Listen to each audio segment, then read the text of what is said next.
নারায়ণগঞ্জের না বাংলাদেশের গডফাদার শামীম ওসমান তার বিরুদ্ধে 1990 সাল থেকে কথা বলে নিজের অবস্থান থেকে এক পাও পিছনে যায়নি। বিএনপিতে এত বড় মাসেল কারণে বিএনপি নিয়ে ছিলিমিলি খেলবেন। পুরা পরিবার নিয়ে কষ্ট করেছি বিএনপির জন্য। বিএনপি কোন নেতা নিয়ে নষ্ট করে দিবে তা কিন্তু হতে দিব না। নারায়ণগঞ্জ শহরে আমরা ভেসে আসি নাই, এনাত্মকর তো আমার জন্মভূমিও। 1 ঘন্টার নোটিশে আমরা শত শত নেতা কর্মী নিয়ে সমাবেশ করার যোগ্যতা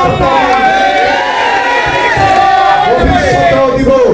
কিন্তু আমি বলতে চাই ফতুল্লাহ হচ্ছে বিএনপির উর্বর কাটি। আমার সাথে ব্যক্তিগতভাবে কারো সাথে সম্পর্ক কম এবং বেশি থাকতে পারে, কিন্তু নেতা শাহ আলম সাহেবের সাথে কারো সম্পর্ক কিন্তু কম বেশি নয়।